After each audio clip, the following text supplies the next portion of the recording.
Magandang araw po sa inyo lahat. Welcome po sa panibagong video natin dito sa Makapili TV. Ngayon ito pag-uusapan lang natin itong mainit-init na issue kung saan may napahiya tayong katropa. So yung bata nitong vlogger na to nadihado daw di umano sa ginawa ni Vice Ganda. Dito kasi nagkaroon daw di umano ng double standard, ng diskriminasyon. So napahiya yung isang katropa natin. So ano ba itong nangyari sa It's Showtime?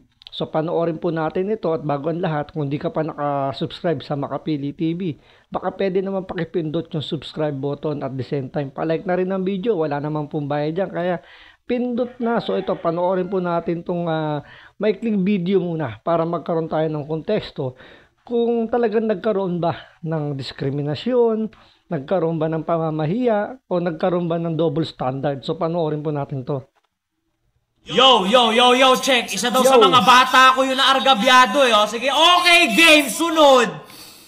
Nako, yari ka. Gigil na gigil si brother dito dahil nadihado daw di umano yung kanyang bata. So, panoorin natin. Isa pang searching na hindi mo napili. Magpakilala ka na, Axel. My favorite. Oh, yeah!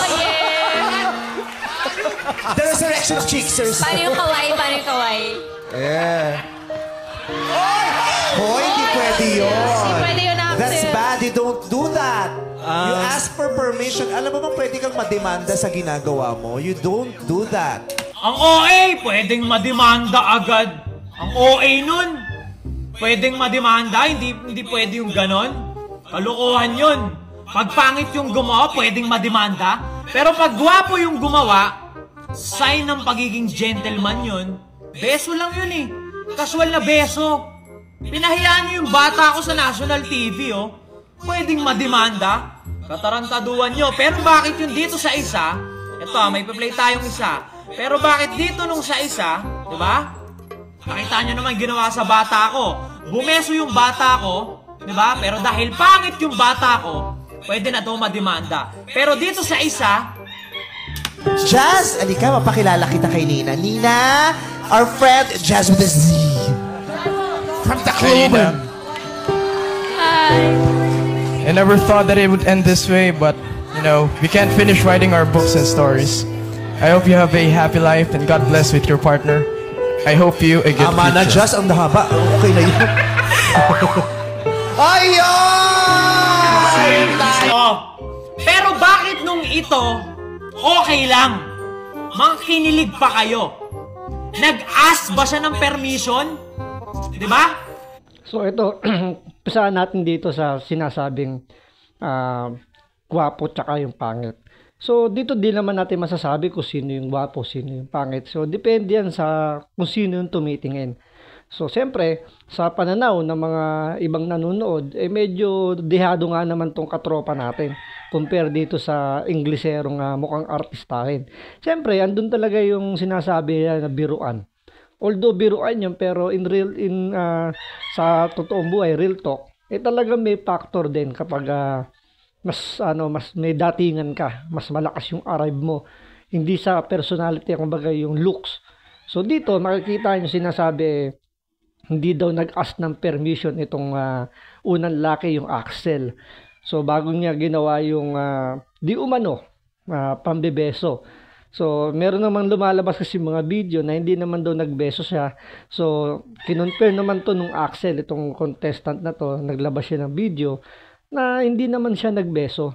Kumbaga yung sa kanya,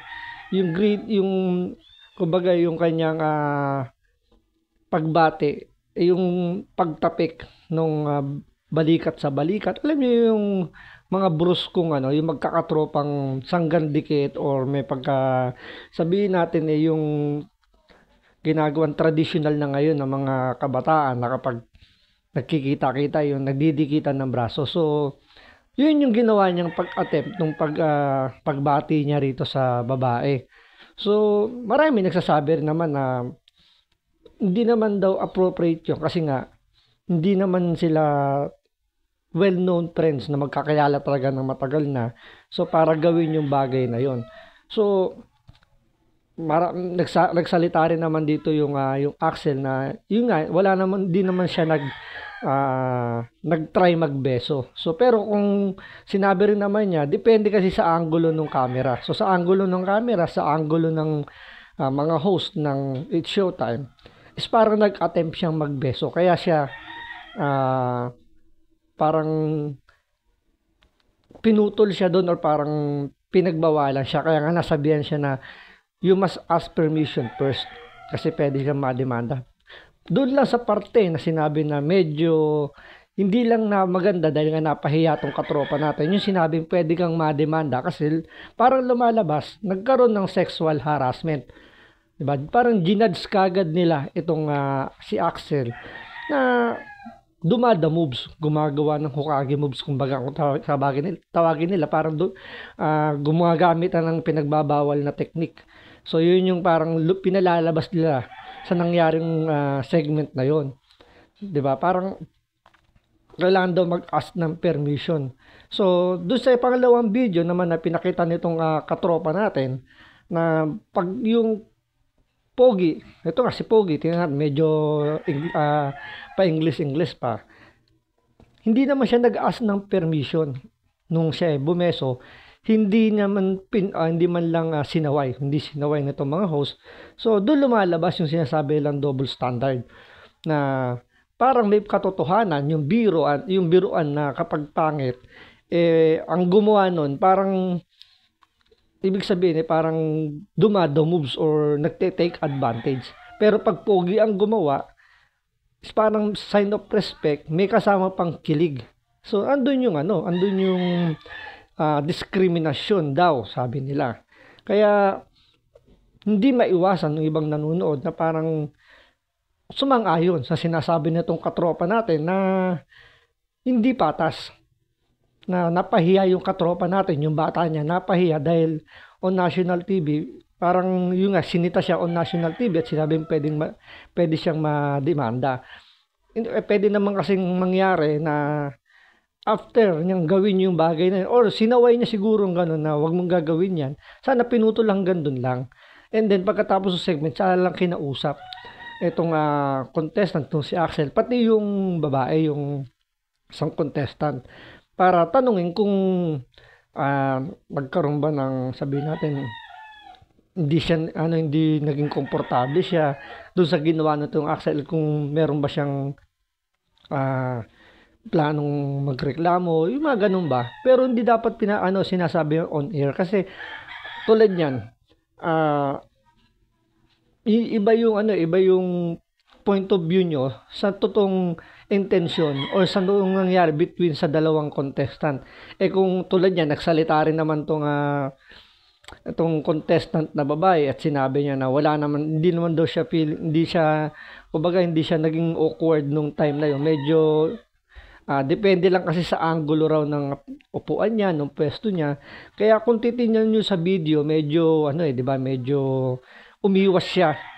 Kasi nga ang intention din niya is i-block din yung shoulder nila, yung balikat sa balikat. So, siyempre, ang baba nung pwesto ng babae, nakatayo yung lalaki. Siyempre, kung hindi siya mag-a-adjust, hindi magtatama yung kanilang balikat. So, yun yung paliwanag nila. Yun nga, ito pa kasi ito pa yung hindi magandang nangyari para po sa akin. Yung paglabas ng tweet or nag-post si Vice Ganda na siya mag-apology dito kay Axel doon sa ginawa niyang aksyon. So eventually bigla niyang binawi yung pagbibigay niya ng yung pag-apology niya kasi nga daw naglabas or may sinabi daw itong contestant na babae na sinabing yun nga na hindi siya naging komportable nung time na yon. Kaya, ganun din yung naging stand ni Vice Ganda. So, siyempre, bilang host ng It's Showtime, pinoprotektahan din naman ni Vice Ganda yung sitwasyon ng babae. Kung baka nga naman na may nasagasaang karapatan niya or hindi talaga feeling niya nagkaroon ng harassment noong time na yon. So, andun lang yung naging overprotective lang siguro masyado si Vice Ganda noong time na yon. Pero, since naglabas nga ng statement din naman hindi naman statement, ng video yung babae na sinasabi nga niya na kausap yata niya yung staff ng It's Showtime. So doon kasi doon na kumuha ng ano ng statement or ng parang pinagbasihan ni Vice Ganda kung bakit binawi niya bigla yung kanyang post na siya ay magpa-public apology dito kay Axel. Dahil sinabi daw di umano ni Cristel yata to, or ito ba nung babae na to, doon sa staff ni Vice Ganda. So parang lang nangyari, hindi naman nakausap ng personal ni Vice Ganda itong si Cristel, yung contestant na babae. So nag-relay lang siya doon sa staff niya na sinabi na hindi nga daw naging okay yung pakiramdam niya noong time na yon. So doon kumuha ng basihan si Vice Ganda kung bakit niya binawi yung kanyang paghingi sana or humingi siguro siya ng apology. Yun nga lang, dahil nga naglabas din or may lumabas din mga video na sinasabi naman ni Cristel na yun nga, na parang nagbe-breakdown na siya ng time na yon na wag naman siyang gawing sinungaling. So wala daw siyang sinabing na awkward siya noong time na yon. So doon nagkaroon na ng panibagong problema or nagsanga na uli yung panibagong issue na yan. Imbis na tapos na kasi doon sa pagbibigay na sana ni Vice Ganda ng apology, nung naglabas siya ng statement na nabawi niya na, so lumalabas na nagsisinungaling. Meron nagsisinungaling doon sa paglabas ng statement na sinasabing naging awkward daw nga si Cristel, itong contestant na babae. Kaya nga ang nangyayari ngayon dito, sabi nila, parang isinalbalan daw ni Vice Ganda yung kanyang reputasyon bilang host dahil nga pinoprotektahan nga niya yung mga contestant, yung mga kung sino man yung nasa It's Showtime. So yun yung niya ron, pinaka-intention niya. So naging protective si Vice Ganda. Yun nga lang, sana hindi niya lang binawi yung yung statement niya na mag-apology siya, o kaya hindi na sana siya kumbaga kinalimutan na lang niya kung sakaling gano'n nangyaring sitwasyon na sinabi ng staff niya na naging feeling awkward yung babae, or yung nga bilang kasi kung hindi na nilabas yung sinabi ni Vice Ganda na binabawi niya na, wala na sana lalabas na ng mga ibang video na kinukontra ni Cristel yung sinabi ng staff. So parang lumalabas kasi may nagsisinungaling. 'Di ba? Yun yung naging pinaka major problem na kinakaharap ngayon ni Vice Ganda, kasi yung kredibilidad niya medyo sabihin natin nagkaroon ng naging questionable na. Kasi parang hindi niya man lang hiningi muna o hindi muna niya kinausap ng personal si Cristel o Kristen, basta itong babae, hindi niya muna kinausap ng personal para siya mismo alam niya kung magrereklamo ba yung babae o hindi. Kasi kung tulad niyan, naglabas siya ng video na hindi naman siya, kumbaga walang nangyaring ganon na pakiramdam niya naging awkward siya, or yun nga, hindi naman siya magrereklamo. Sino pinakadehado? Si Axel. Kasi napahiya na siya on national TV. So parang lumalabas ngayon dito na nag-take advantage siya. Yun yung ngayon yung nakikita ng maraming tao. Pero yun nga, dahil siguro sa pagiging overprotective lang ni Vice Ganda, yun lang naman yung naging doon na maganda sa ginawa ni Vice Ganda. Pinoprotektahan niya yung mga yung segment, yung mga contestant. So andun lang naman intention niya na protektahan. Yung nga lang, medyo umover nga lang yung pag-protect niya, kasi nga nakapagbitaw siya ng parang pamamahiya. Kasi national TV, ilan ba nakakapanood ng TV? Meron pa nanonood pa online. So kumalat ngayon yung video. So yun ngayon na lumalabas na si Axel nagtitake advantage, gumamit ng mga ipinagbabawal na technique. Kaya nga mayroong kasabihan na sinasabi nga nila, di ba? Don't judge the book by its cover, just read it. Parang gano'n ang ibig nilang sabihin. So nahusgahan kagad si Axel dahil nga kung ikukumpara mo nga naman dito kay Tisoy, medyo dehado yung tropa natin, yung bata nito. So medyo nandun na yung parang lumalabas, nagkaroon talaga ng sinasabi nila ng double standard, nagkaroon ng katotohanan yung biruan na kapag pogi yung gumawa is ayos lang at may kasama pang kilig. Pero kapag hindi kagwapuan ang gumawa, pangmamanyak kagad yung intention. Diba? So tuloy natin pa to para magkaroon pa tayo ng konting konteksto. Nag-ask ba to ng permission? Ulitin natin. Pagmumukhain nyo pa ang sinungaling dito eh. Tingnan natin kung nag-ask ba talaga ng permission tong gwapo. Okay? God bless with your partner. I hope you a good Tama na, future. Jazz. Ang haba. Okay na yun. Ayun! Oh, nag-ask ba? Nag-ask ba ng permission bago bumeso? Hindi. Pero inalaw nyo, hindi nyo pinahiya yung lalaki kasi artistahin, kasi gwapo. Pero nung yung bata ko, Eh. oh, Hoy, hindi pwede yun. Hindi pwede yun, Axel. That's bad. You don't do that. You ask for permission. Alam mo bang pwede kang... nung yung bata ko, ay, don't do that. You should ask for permission. Pwedeng kasuhan. Di ba? Yung bata ko, Hoy, hindi pwede yun. Hindi pwede yun, Axel. That's bad. You don't do that. Kasi dito, may nagsasabi rin naman kasi, medyo mali rin yung naging diskarte nito ni Axel.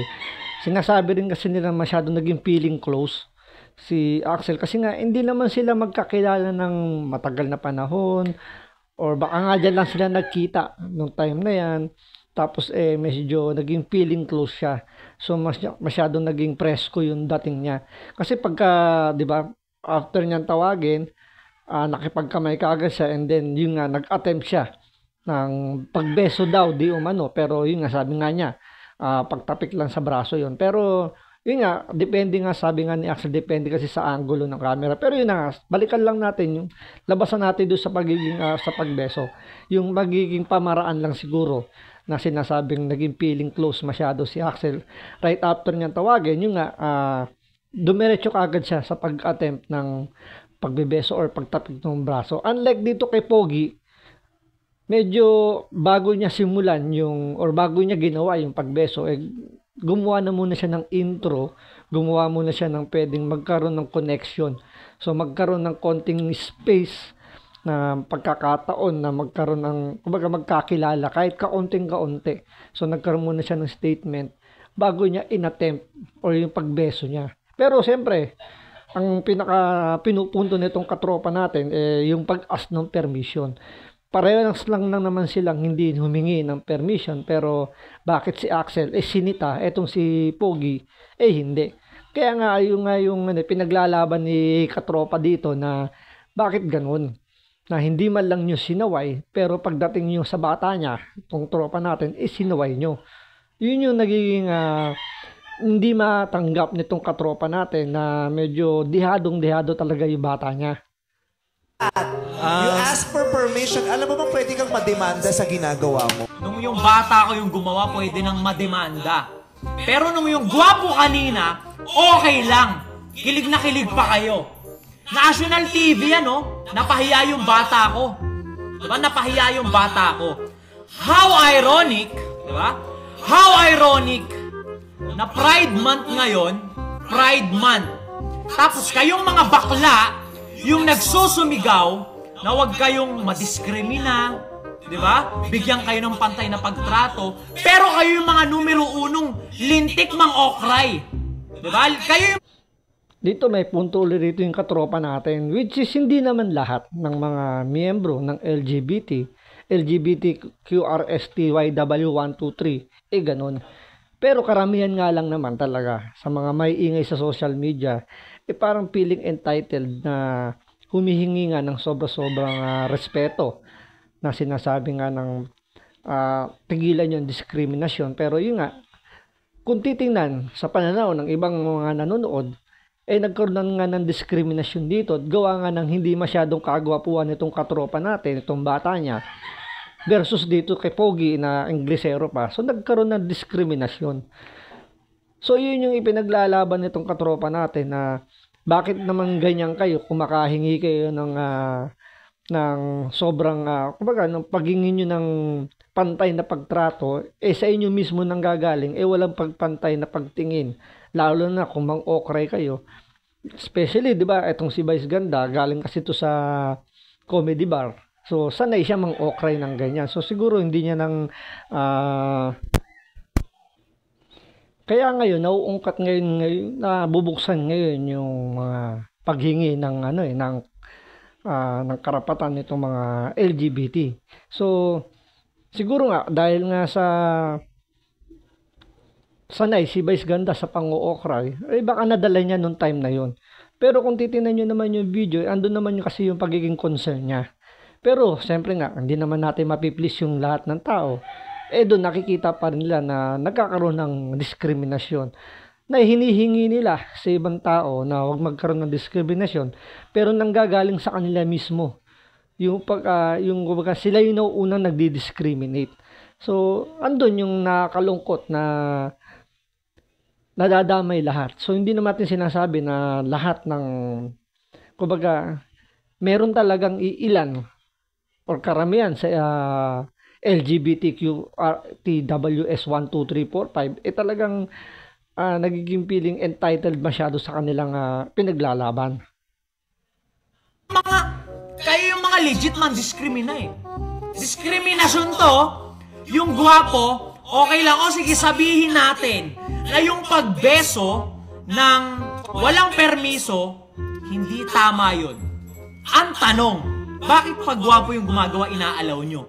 Bakit nung yung bata ko yung gumawa, pwede na siyang magdemanda? Bakit? Masagot naman kasi naguguluhan kami. Di ba? Kayong mga bakla yung nagsusumigaw na gusto nyo ng pantay na pagtrato sa society, gusto nyo huwag kayong dinidiskrimina. Dito, anong ginawa nyo sa bata ko? Yung bata ko pangit. Pangit. Okay? Tropa, medyo huwag mo lang masyadong sabihin pangit. Sabihin lang natin may kulang lang sa kagwapuan, nagkataon lang medyo kinapos lang tayo. So, wag na masyadong pagdiinan na pangit tong katropa natin, tong bata mo. Medyo konti lang, siguro lamang lang siguro ng mga 3 tabong paligo to, pero wag naman sanang ganun. Pero yun nga, balik lang tayo doon. Medyo nasaktan lang talaga tong tropa natin kasi nga naargabyado yung bata niya at the same time kasi kanya nga nauungkat na yung diskriminasyon. Kaya nga sana, medyo kumbaga, may turo sa atin dyan, di ba? Yung nga, don't judge the book by its cover. So, sana, i-practice natin lagi yan. At the same time, bago tayo maglabas siguro ng statement, medyo mag-research muna tayo. Laging tandaan natin, ang kwento laging may 2 version yan. So, hanggat isang version lang yung napapanood natin o napapakinggan natin, medyo iwasan nating magbigay ng komento kaagad nang hindi pa natin napapakinggan yung 2 version. So, salamat po sa panonood. Ingat po kayo lagi and God bless.